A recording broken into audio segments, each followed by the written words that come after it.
माया मिलीना राम, जय श्री राम। किसी गांव में दो दोस्त रहते थे। एक का नाम हीरा था और दूसरे का नाम मोती। दोनों में गहरी दोस्ती थी और वे बचपन से ही खेलना कूदना, पढ़ना लिखना हर काम साथ करते आ रहे थे। जब वे बड़े हुए तो उन पर काम धंधा ढूंढने का दबाव आने लगा। लोग ताने मारने लगे कि दोनों निठल्ले हैं और एक पैसा भी नहीं कमाते। एक दिन दोनों ने विचार विमर्श करके शहर की ओर जाने का फैसला किया।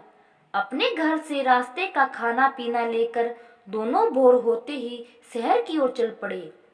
शहर का रास्ता एक घने जंगल से होकर गुजरता था। दोनों एक साथ अपनी मंजिल की ओर जा रहे थे। रास्ता लंबा था, सो उन्होंने एक पेड़ के नीचे विश्राम करने का फैसला किया। दोनों दोस्त विश्राम करने बैठे ही थे कि इतने में एक साधु वहां पर भागता हुआ आया।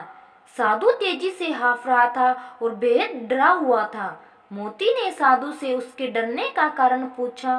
साधु ने बताया कि आगे के रास्ते में एक डायन है और उसे हराकर आगे बढ़ना बहुत मुश्किल है। मेरी मानो तो तुम दोनों यहीं से वापस लौट जाओ। इतना कहकर साधु अपने रास्ते को लौट गया। हीरा और मोती साधु की बातों को सुनकर असमंजस में पड़ गए। दोनों आगे जाने से डर रहे थे। दोनों के मन में घर लौटे जाने का विचार आया, लेकिन लोगों के ताने सुने के डर से उन्हें आगे बढ़ने का निश्चय किया। आगे का रास्ता और भी घना था और वे दोनों बहुत डरे हुए भी थे।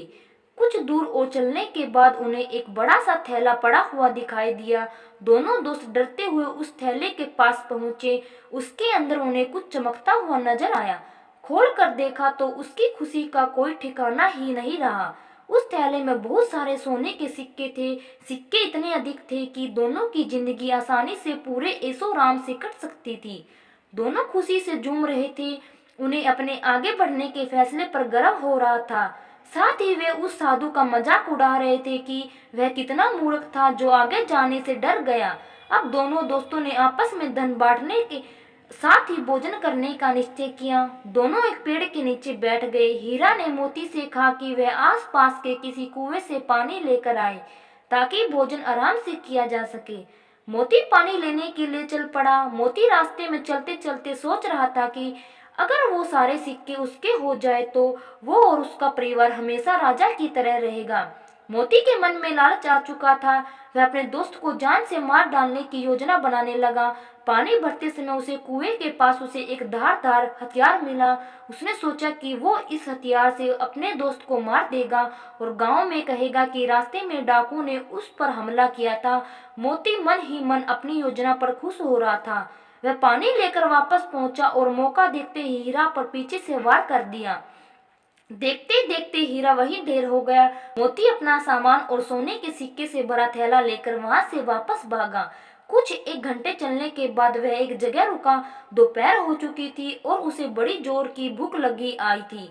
उसने पोटली खोली और बड़े चाव से खाना खाने लगा, लेकिन ये क्या, थोड़ा खाना खाते ही मोती के मुंह से खून आने लगा और वो तड़पने लगा। उसे एहसास हो चुका था कि जब वह पानी लेने गया तो तभी हीरा ने उसके खाने में कोई जहरीली जंगली बूटी मिला दी थी।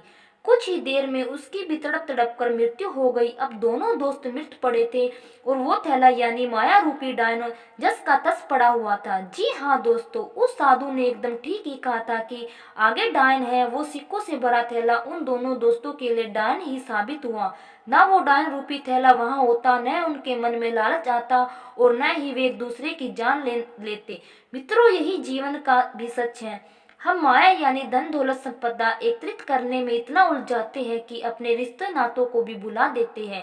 माया रूपी डायन आज हर घर में बैठी है। इसी माया के चक्कर में मानव दानव बन बैठा है। हमें इस प्रेरक कहानी से ये सीख लेनी चाहिए कि हमें कभी भी पैसे को जरूरत से अधिक महत्व नहीं देना चाहिए और अपनी दोस्ती अपने रिश्तों के बीच में इसको कभी नहीं लाना चाहिए। और हमारे पूर्वज भी तो कह गए कि माया के चक्कर में दोनों गए, न माया मिली न राम। इसलिए हमेशा माया के लोभ व धन के लालच से बचना चाहिए और ज्यादा ना सही पर कुछ समय भगवान की आराधना में जरूर लगाना चाहिए। अगर कहानी अच्छी लगी तो कमेंट बॉक्स में जय श्री राम जरूर लिखना। धन्यवाद। Subscribe please.